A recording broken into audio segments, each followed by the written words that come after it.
you want to leave an impact on others, you better make sure you've got an awesome entrance. That kind of stuff can make or break first impressions. Just remember, this doesn't apply to post-hangover survivors, alright? And as you can see, I am not dead! Now, if there's one thing that the MCU has always done right with its villains, it's the way they make their first introductions. I mean, you can look through all the movies right from Iron Man's Ironmonger to the god-butchering gore in Love and Thunder. See, I wasn't lying now, was I? Of course, these scenes have a lot more depth than just being little meet-cute situations with our favourite superheroes. Now, I've always maintained that epic moments need to be appreciated with the right kind of hype, so I've decided to give you a little treat with my top entries when overpowered Marvel villains made a legendary entrance. Cersei, what's wrong?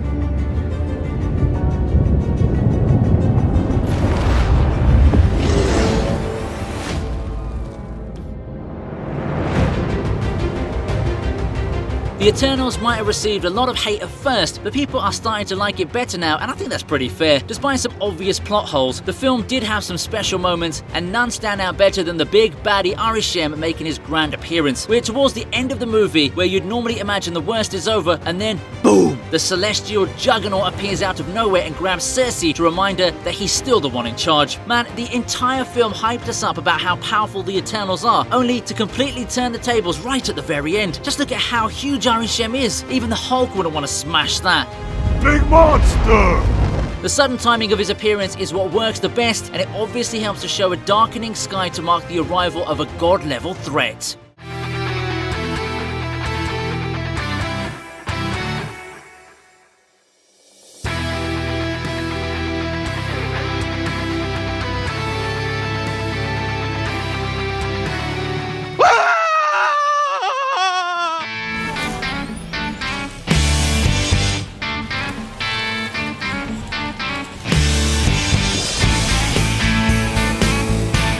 They really could have taken Whiplash to a whole other level, but I guess the MCU had other plans in mind. Anyway, regardless of that, we still got to witness a really cool entrance from the supposed originator of the arc reactor. Tony Stark's busy being, well, Tony Stark, as he races simply because he can. Now, I'm sure Elon Musk would approve of that, but he actually sets himself up in a self-made trap as Whiplash comes out to play in the middle of the race, and oh boy does he play. The revenge-fueled villain makes his way through a couple of race cars by slicing them up with his plasma whips, and that little shimmy he does actually looks pretty cool, even though it kind of looks as if he's come to show off his skipping skills. Of course, he also makes good on his grand entrance as he gives Iron Man a serious run for his money before being taken down.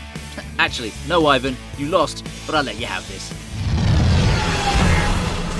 Give me rent. You'll get your rent when you fix this damn door! I'm gonna bust this bunker with the ex-wife. Okay.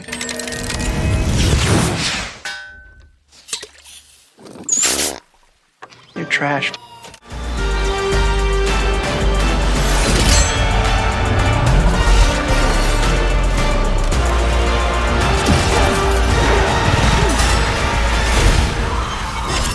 Speaking of Iron Man villains that should have been treated better, I am so thankful for whoever it was that suggested bringing the real Mandarin to the big screen in Shang-Chi. Ben Kingsley's fake version in Iron Man 3 was a little funny, but come on, you can't deny someone as epic as the owner of the 10 rings. His introduction was appropriate as well, given the setting of his origins back in the ancient times. At first, he just looks like your regular run-of-the-mill army general, but then he brings out the bad boys and lets them loose in an awesome battle sequence. Hey, come to think of it, he's the original Whiplash. I mean, just look at how he's using the rings. No wonder I decided to club these entries together. But yeah, on a serious note, the entire build-up towards establishing his identity was a great way for Marvel to make good on their past mistakes.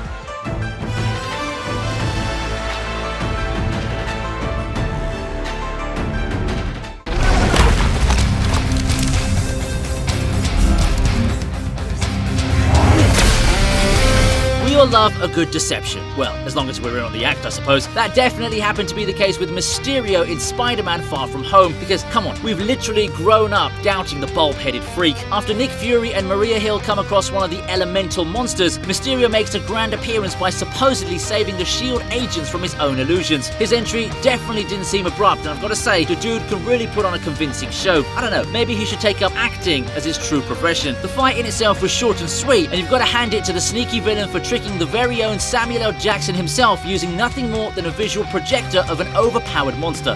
Come on, give that man an Oscar. Thank you. Tell me, what are you doing cooped up in here when the weather outside is so normal?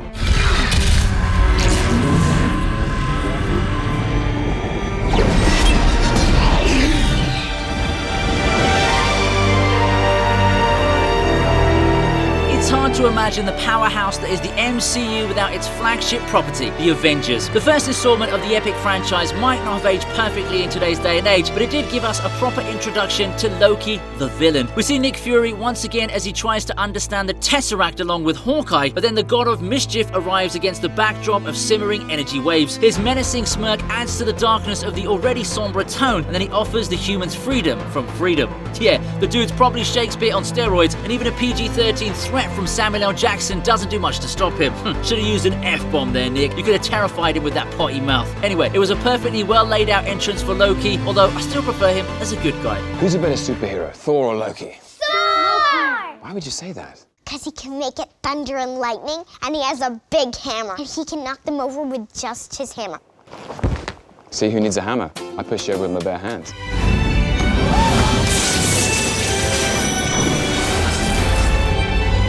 That remarkable metal doesn't run through your entire body, does it?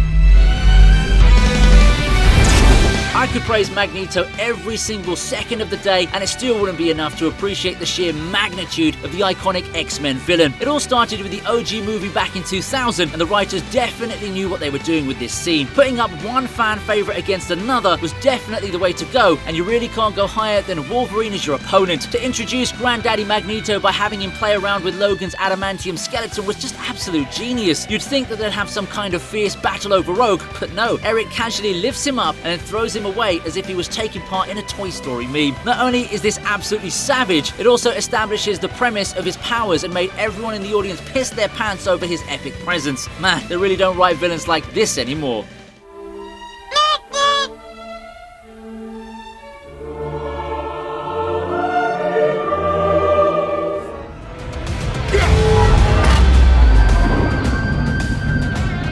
It's not possible. Darling, you have no idea what's possible. Maybe I spoke too soon. Hela's introduction in Thor Ragnarok actually does remind me of the Magneto scene in many ways. They both make a sudden appearance, they threaten the heroes, and they also make a mockery out of their opponent's powers. Hela kinda took it a bit too far though, as she coldly smashes Mjolnir as if she's a kindergarten kid with some Play-Doh. The fact that this was the first thing she did after awakening from her eternal slumber goes on to show how powerful she really is. Also, let's not forget that she also wanted to kill her brother in their family reunion. Taika Waititi wastes no time in telling us that this is a mean woman who's somewhat unstoppable, and Thor's favorite little toy ain't gonna do jack squat to take her down. And of course, Cate Blanchett totally nails the goddess of death's attitude with an amazing performance. So yeah, I guess you could say she hella rocked. You want Asgard? It's yours. You can't defeat me. But he can.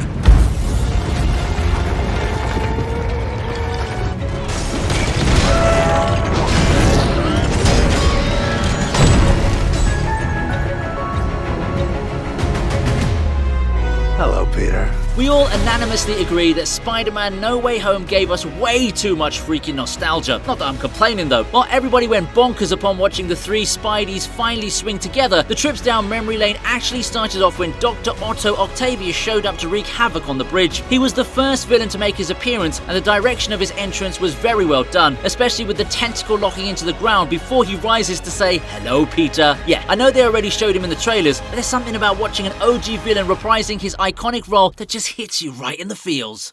Do you know Peter Parker who's Spider-Man? Yes. Is that him? No. Is that him? No. Is that him? No. Is that him? No. Is that him? No. Is that him? No. Is that him? No. Is that him? No. Is that him? No. Is that him? Yes. My undying fidelity.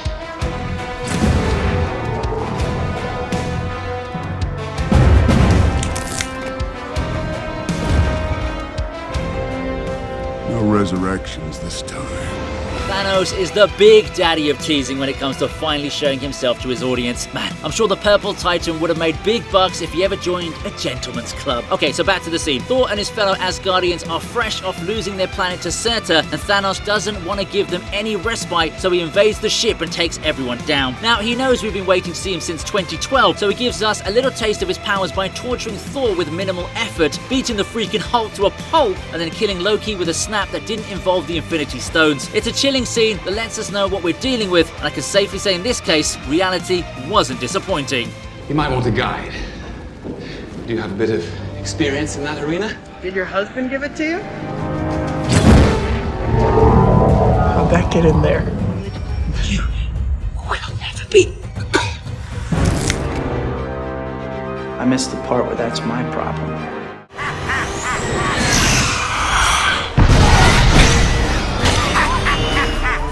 Out, am I? You just knew I saved the best for last. If you're a Gen Z kid, I'm not sure if you'll relate, but this movie set the standard for what the superhero franchise has become today. And it wasn't just because of Spider-Man. The Green Goblin was the perfect villain to introduce as Peter Parker's first opponent, and his entrance was creepy AF. You know how much I sacrificed?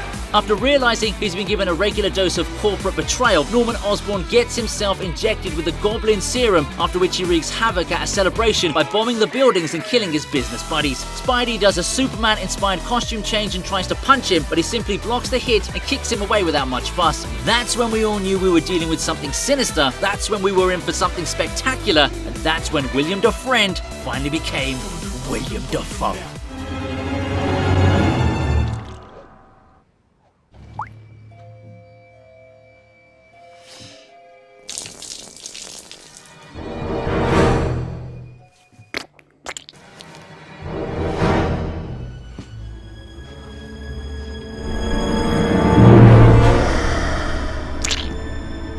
And there you go. Those are my top moments when overpowered Marvel villains made a legendary entrance. What's your take on my selections? Like, share, and subscribe if you're new around here, and head over to the description for some exclusive links. I'll see you next time on the TV Regent.